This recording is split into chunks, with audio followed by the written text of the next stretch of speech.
Hello, everyone, and welcome to another episode of the Idea to Value podcast. I'm your host, Nick Skillicorn, and I'm thrilled to have with me today Jeff Shannon. He is an author of Hard Work is Not Enough and is also a professional facilitator working with companies around the world on improving their ability to get performance out of their people. Jeff, it's wonderful having you here today. Thanks for having me, Nick. It's a real pleasure. Welcome to the Idea to Value podcast, where in every episode we highlight the latest insights into creativity and innovation from experts around the world. I'm your host, Nick Skillicorn. I care about the evidence behind what makes ideas happen, and I've already helped thousands of people just like you through my unique insights into recent scientific findings of how creativity works. I also show you how to turbocharge innovation programs so they finally deliver on the value and ideas you've been struggling to execute. Get your free training on how creativity can be improved by registering now at www.ideatovalue.com. Now let's get on with today's episode. So for people who don't know about you or your work, could you just give us a really brief background as to where you got started and how you got to where you are now? Yeah. So today I'm a partner at a company called Bravium. We're a boutique facilitation and coaching firm based out of Omaha, Nebraska. And what we do is we lead meetings for people. We help people be more effective at building strategy and building culture. And I have the luxury of getting to witness a lot of leaders in big moments in those big offsite meetings and events. And a lot of that translates into some of the work I've done in terms of writing the book, Hard Work is Not Enough. My background before that, I was actually a brand manager for the banquet frozen meals and pot pies business in North America. And before that, I was a finance guy working anywhere from, basic spreadsheets and insurance all the way up to mergers and acquisitions. So. Now, your book is obviously called Hard Work is Not Enough. There's probably parents around the world screaming, this is terrible advice, where we should be teaching people to work as hard as possible.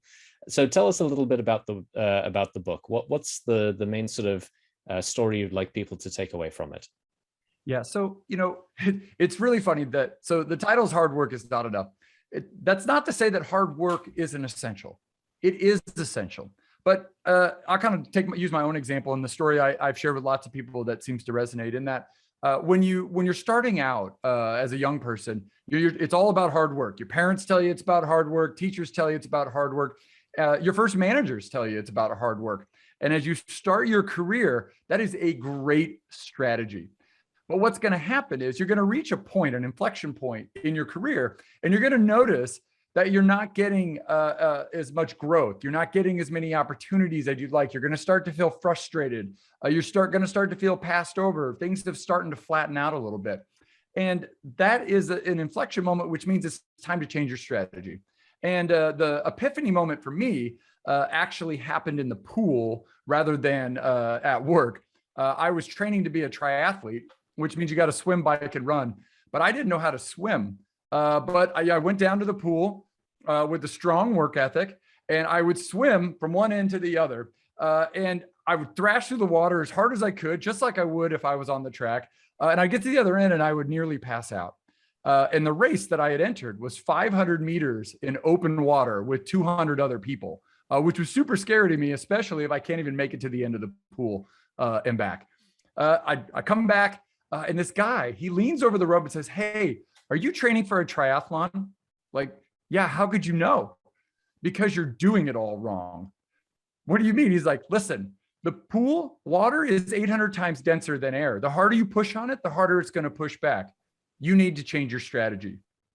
And from there, he taught me that it's not about muscle and it's not about pushing my way through the water. It's actually more about getting more streamlined and getting more efficient in the water. And there I could be faster. And within the day, I can make it back and forth, no problem. Within 2 weeks, I could do 500 meters. Within a month, I was doing the 500 meters in open water with other people. And for me, that same moment then translated to work. And I started to notice that, hey, the people at the next level had a seat at the table and had a voice that I didn't have. It wasn't because I wasn't working hard. It wasn't because I wasn't good at what I do. It's because I needed to adopt some new behaviors, some new attitudes to help me be more successful in my professional career. And what sort of things are these? Are these just looking at what's happening in the business and saying, oh, my leader's doing it that way, I should do it the same way? Or how do you start thinking about how to do things differently? Yeah, so I've got a couple things. So I think the first area is about our behaviors. If I think about the elements of trust, right? So if we think of it like a river, and you say downstream is influence. I want to have influence on the organization. I want to make an impact. I want to do work that matters.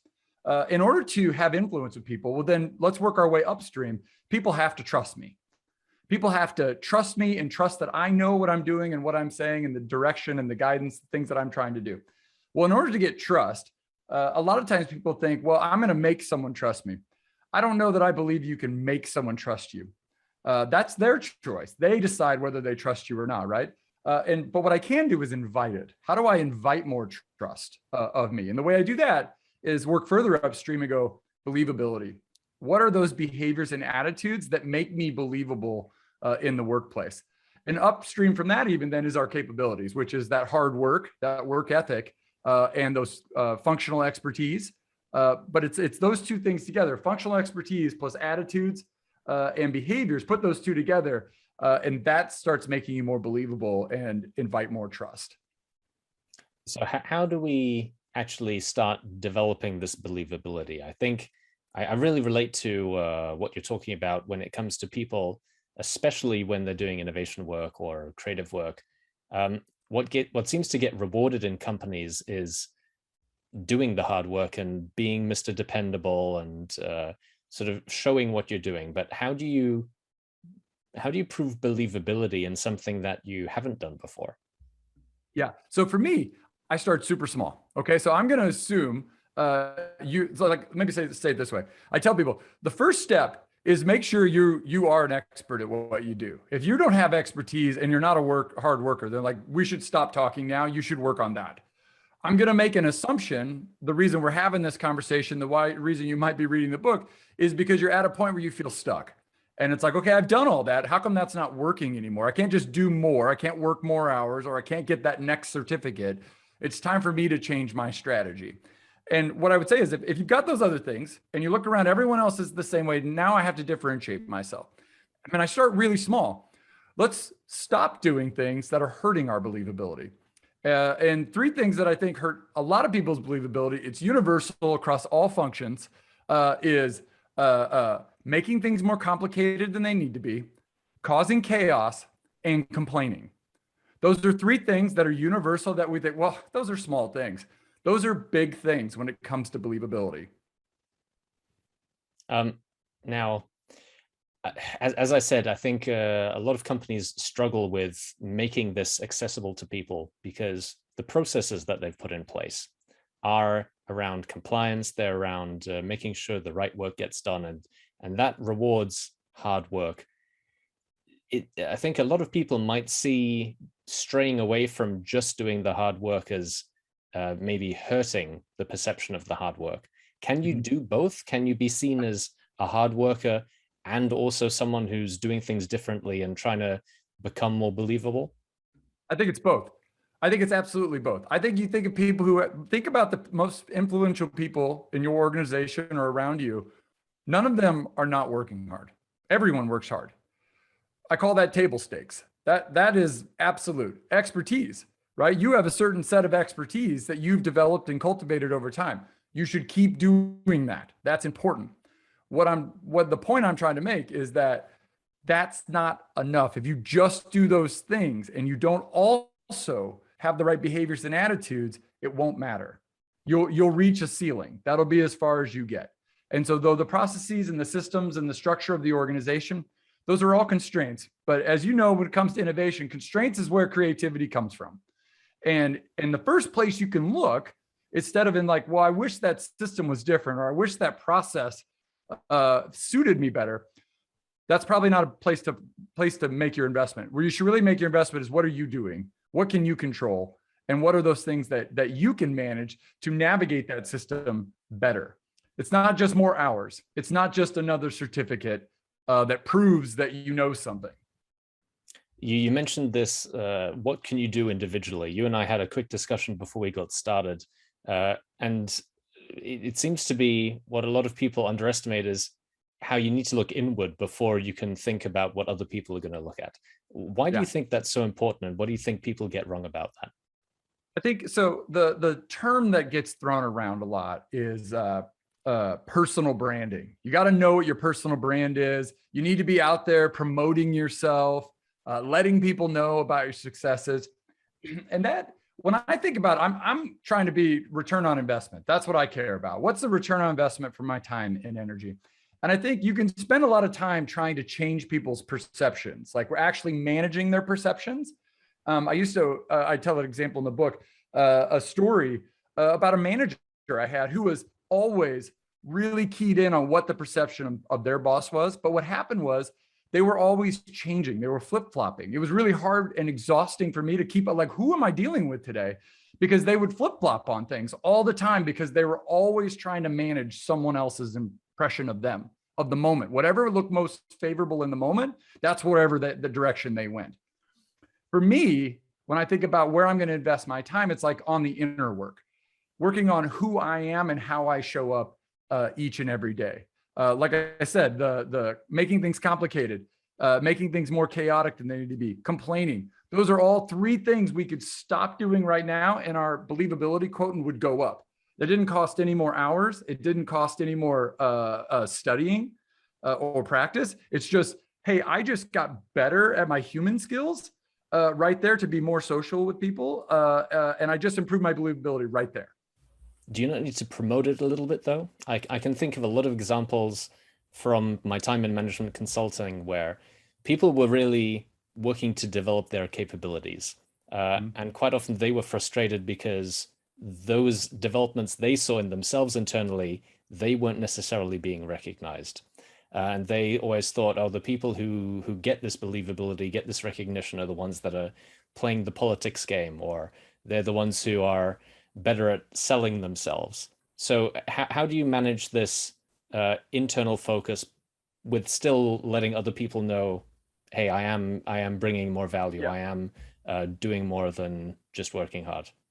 Yeah, I think there's it's a matter of degrees. Like, how far are you going to go with that, and what approach you're going to take? I think always talking about yourself probably ends up being a negative, right? That's the paradox of that, is like, people need to know what I'm doing because it can't happen in, it can't be invisible. But at the same time, if I'm always self-promoting, everyone's asking themselves, hey, who is Nick in this for? Nick's off talking about himself an awful lot, right? We know that that's a social error. When I think about, I wrote down I actually had to look them up because I couldn't remember them all. 4 principles of believability. Number 1, you have to have a record of results. Look at your record and see, do I have a record? Do I have a track record? Well, knowing what it is and then being able to talk about it succinctly, that was a great step. A second one is, it begins locally. That's where I really kind of bristle at the personal branding thing, where it's like, I'm going to build followers, I'm going to build influence. It's like, hey, if we can't get the people closest to our work, the people who work with us the most, to support us and to tell our story for us, it makes no difference if you can reach out there and have 1,000 followers, right? If you got to get the people in your circle to have your back and be looking for opportunities for you, right? That's genuine relationships. The next one is putting we before me, right? Being known as that person who is looking out for the team rather than yourself, which we just talked about. And then the last one, it's been so long since I looked at it, I have to look at the last one. It's situational, right? You're not going to be believable in all situations. And it's knowing which ones you have the best chance of being believable, right? Like, I'm a believable guy. You probably think that. I wrote a book, but you wouldn't let me operate on you. You wouldn't let me take out your appendix. Like, I have no credibility in that space, right? So knowing which ones you do have believability, and then how do you go further into those versus, let me announce all the stuff I've accomplished. Let me promote myself. I'm much more interested in taking a more inward approach.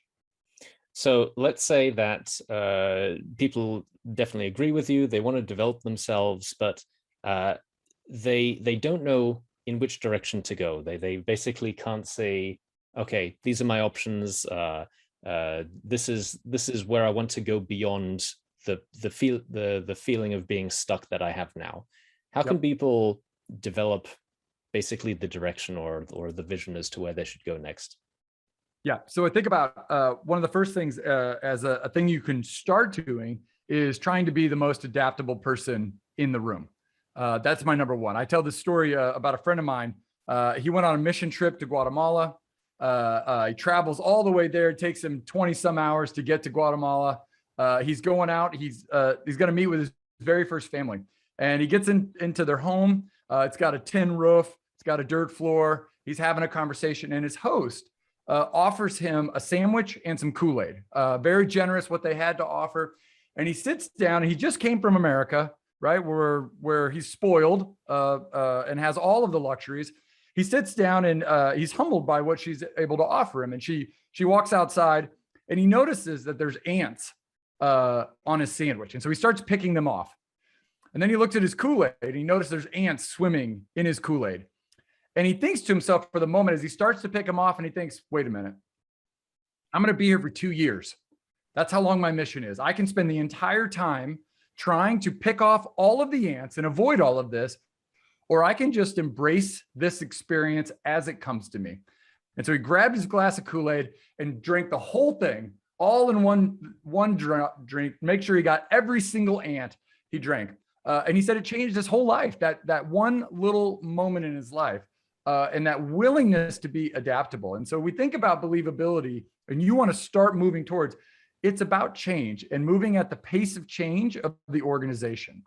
If you think about 3 types of people, right? There are the people who are fossilized, they're never going to change. Then there's the resistors, the people who are like, well, I'll change, but I'm going to make you beg me to do it. And then there's the people who just say, I'm on it, let's do it. They embrace that change. That's an attitude and a behavior that right away can improve your believability. You and I were speaking beforehand, and you mentioned hummingbirds are actually quite a interesting metaphor for how some people go about this. What is that about? Yeah, so I remember hearing a radio show and that hummingbirds can see things that humans can't. And so if you think about what humans can see, go back to science class, you got the electromagnetic spectrum. And on that electromagnetic spectrum, there's this tiny little section that we call visible light. It's like 400 megahertz to 700 megahertz. And that's every form of light that we can see as human beings. But also that exists that we can't see is gamma rays, X-rays. You probably know some more that I can't think of off the top of my head at the moment. X-rays, gamma rays, microwaves, infrareds. Yeah. Microwaves, radio waves. Yep. Right, radio waves and ultraviolet rays. And hummingbirds and other birds, they have done research and found that hummingbirds actually have a 4th cone in their eyes. We have 3. They have a different cone. I don't know if cats can see ultraviolet, but because they have a 4th cone, they can see ultraviolet light, and they use it for hunting and foraging. And I really love that because the light is there. It's present at all times. Just we can't see it. Hummingbirds can.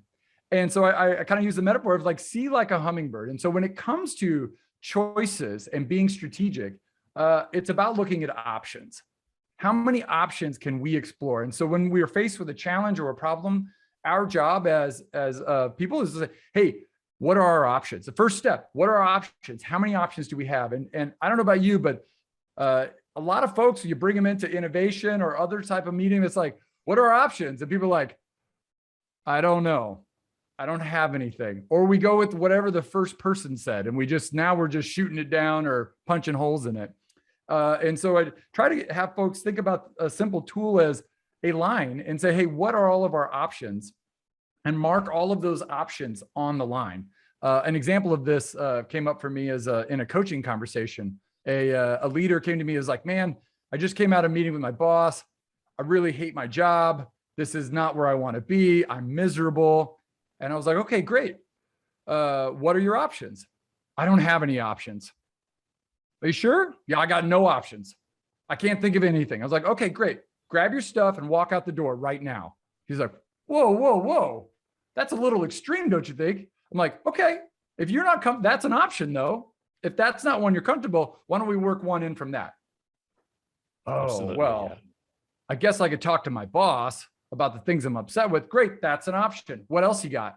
Well, I guess I could just suffer and deal with it. And so then we started putting them on a continuum. And now all of a sudden he's up on the balcony thinking strategically about his career. Every problem that we come across in the organization or professionally or personally, there are always a continuum of options, like that electromagnetic spectrum. There's all kinds of options. And the more we can be comfortable exploring those, seeing what the benefits and trade-offs are of each of those, develops our thinking process that makes us better thinkers and makes us more believable at work. I think there's probably a subset of people, though, who they're used to working hard. And when you then say, okay, let's think a bit more strategically, let's look at the different options, their gut reaction, instead of thinking, I'll be adaptable, I'll just see what happens, they'll find, let's say, 5 or 6 of these options and try and double down and work as hard as they can simultaneously on everything. And spreading themselves too thin. Absolutely. I see that a lot with entrepreneurs, where the big question is always, what should I do next? And let's say with marketing, there's some expert saying you've got to do a podcast. Then there's another expert saying you've got to write a blog, you've got to do video, you've got to do TikTok, you've got to double down on LinkedIn, you've got to do networking.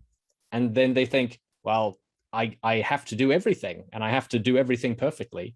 So how do you develop this mindset of being able to make choices under pressure so that you don't burn yourself out trying to work hard at everything?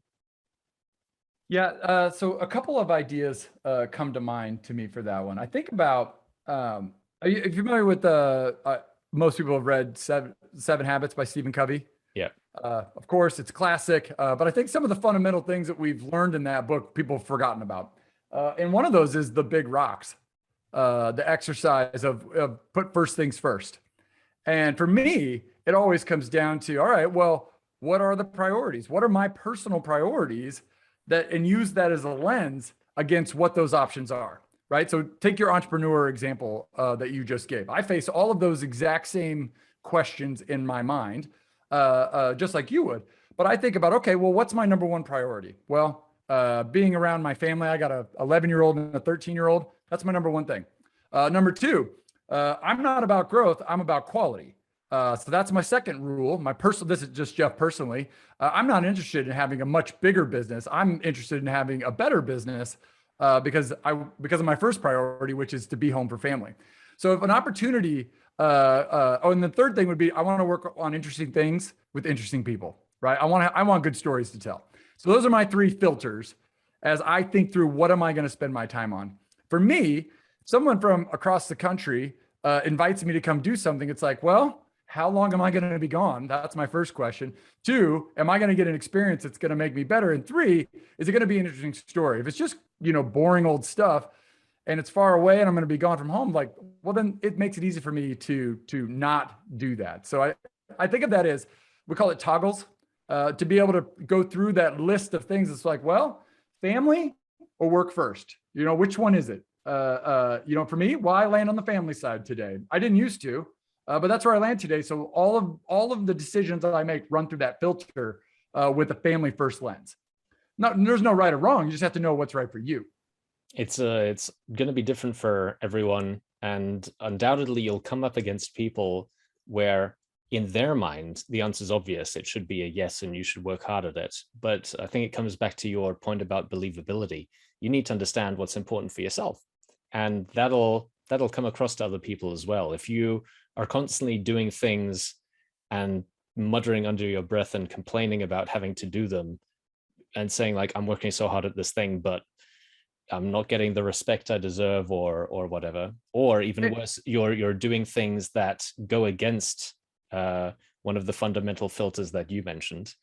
Yeah, it's just going to set you back. One of the best coaching questions there are for anybody: what do you want? Like, it's so fundamental. It's like, what do you want? And it's like, how few people can answer that question. Right. Like, hey, I know people that work, 80, 90, 100 hours a week, but they love it. It's like, good for you. That's what you want. Go do it. It's, for me, always a hard time. I have a hard time listening to folks who are like, well, I'm doing all this, but I actually want something else. It's like, great. Well, what are you going to do about it? How are you going to get from there to over here? Have you heard the 4-burner theory? I might have, but why don't you explain it? Okay, so the 4-burner theory, I think it's Sedaris. I forget the guy's name. It's in the New Yorker article. I read it. I got introduced to it through James Clear, but it's super powerful. So picture your life as like a 4-burner stove. And on that stove is family, work, self, and friends. And so those are the 4 burners that you have. And in order to be successful, the theory goes, you have to turn off 2 of those burners. Now, success can be defined as any one of those 4 things. It could be friends and self. That's success, whatever yours is. If you want to be super successful, crazy successful, then you have to be willing to turn off 3 of those burners. And so to me, I think that's a beautiful exercise, super fast. Fast to understand, long time to figure it out, what's right for you. Which one of those burners are the right ones for you to turn off if you want to be successful? I'm a big fan of James Clear. I think I've read that article as well, and it goes completely against what most people think success should mean, because successful people, and this is what you see online, they've got the perfect family, they're happy with their job, they are happy with themselves, they've got a great social life. So they seem to have all 4, but what's really going on behind the scenes there? Are they actually burning themselves out, or are they just good at managing themselves and managing the perception? I bet you if I followed you with a camera and did a highlight reel of your life, I bet I could quickly pull out and make it look better than it. Like, I bet I could pull it out, make a video, show it to you, and you would go, man, I want to live that guy's life. And it'd be like, that was your life. I just snipped out all the boring stuff. I just got all the greatest elements and put that. And I think that's what happens online, right? We turn on our filter when we're producing content online to make it all seem better than it really is. But it's like, it's not sexy. Gary Vee's life's not any sexier than yours or mine, right? He probably gets some cool opportunities, but I bet there's a lot of boring stuff too. Like flying on a jet is not that exciting after the 27th hour of it, Absolutely, yeah. Jeff, we're coming up to the end of the interview, but let's sum it up back to the question of what is hard work and what is what is enough. We're saying that you shouldn't just keep doubling down on doing what you've previously been doing and expecting different results. But what's your view on working more on what's going to get you closer to what you define as success? Or is it about first defining what you want and then adjusting how much you work and how hard you work to meet that? Yeah, I think it's I'm big on prototyping. I'm big on experimenting on things. I'm big on running experiments. I think oftentimes we have too tight a grip on like, well, if I make this choice, now I have to live with it. It's like, no, try a season of yes, say yes to a few things. If you like those things, hang on to them and be willing to start over again onto something else. And if this week it's all about work success for you, and next week it might be something else, but this week, I think my answers to those 4 burners is this. Well, then great. What does the actions look like that align with those choices that you made?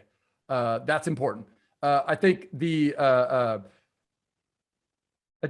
hard work and expertise, those are blunt instruments, right? Those are, yes, the reason people talk about time, because it's an easy concept. It's fundamentals, it's basic. But at some point, we're more sophisticated than just work harder, right? Burn more calories. The ability to go, hey, there's nuance here. I probably need to work on my human skills. Anything worth doing, you cannot do alone, right? Anything big, anything memorable, anything remarkable required more than one person to do it. And the people that did that, whatever it was together, every empire created was built by people who had strong human skills.